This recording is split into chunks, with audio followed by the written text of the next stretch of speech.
You ever wonder how we see color? I mean, it seems pretty straightforward, right? But what if I told you that for a whole century, a key piece of that puzzle, a piece first imagined by the one and only Erwin Schrödinger, was just missing? Well, guess what? Scientists just found it. Let's get into it. So, is our whole model for seeing color flawed? I know, that's a huge question to ask. I mean, this theory has been around forever.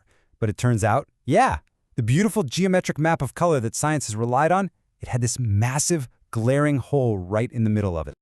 Okay, here's how we're going to break this down. We'll start with the puzzle itself, why it's been around for a century. Then we'll look at Schrödinger's big idea, his vision. After that, we'll zero in on the exact problem, this missing axis. Then, the solution, how they finally cracked it. And most importantly, we're going to talk about why this actually matters to you. All right, section 1. So, yeah, where did this all begin? To really get why the solution is such a big deal, you got to understand just how long this problem has been, well, just sitting there, hiding in plain sight. This whole thing kicks off way back in the 19th century. You've got this mathematician, Bernhard Riemann, who comes up with this wild idea. What if the way we perceive things isn't like a flat grid, but a curved space? Fast forward to the 1920s, and the legendary physicist Erwin Schrödinger grabs that idea and runs with it to create a model for color. Super brilliant stuff. And then, nothing. For 100 years. It took until just now for scientists at Los Alamos to pick it back up and actually finish the job. A whole century. That is a long time for a big scientific theory to have a known bug. So, let's talk about Schrödinger's vision. What was this big idea of his? Honestly, it was just beautiful. Super elegant.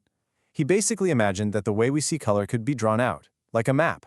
This map is what we call a color space. Now, you know how our eyes have those 3 types of cone cells, right? For red, green, and blue. Well, that means we can plot any color we see on a 3D grid. But here's where Schrödinger's genius kicks in. He said that this 3D space isn't flat. It's curved. So the perceptual difference between, say, orange and yellow isn't a straight line.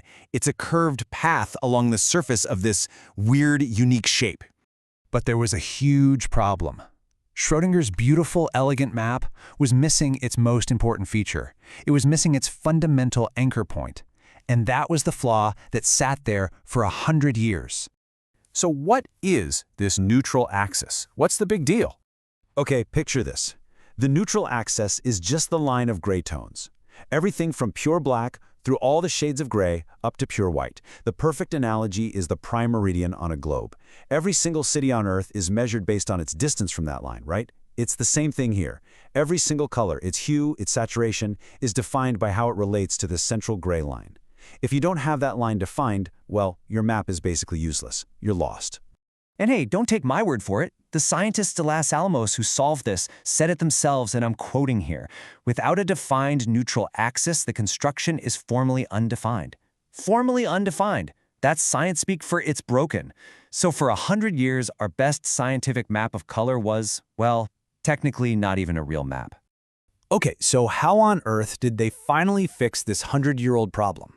Well, this is where some seriously cool, modern math comes into play. The team at Los Alamos basically had a 3-step breakthrough.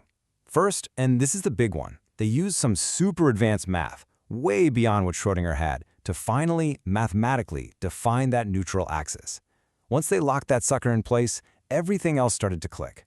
They could suddenly correct for weird visual effects we've known about for ages, like how a color can seem to change its hue a bit when it gets really bright. And they could finally model how our brains perceive color differences.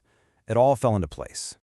I know, this all sounds like super abstract, high-level math, right? But believe it or not, getting this right has a massive impact on the technology you and I use literally every single day.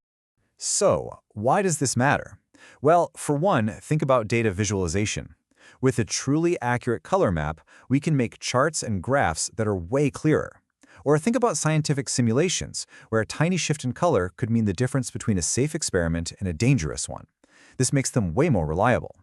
And yeah, for all of us, it means the color on your phone, your TV, in your photos and videos, it can all be calibrated with way more precision. We're talking more lifelike colors, better displays, better cameras. This is basically laying the groundwork for the next generation of how we see everything on a screen. So that leaves us with a pretty cool thought, doesn't it?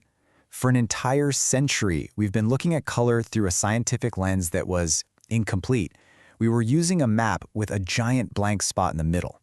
Now that the map is finally complete, you just gotta wonder, what new things are we gonna see? What new details and new worlds will this finally let us discover?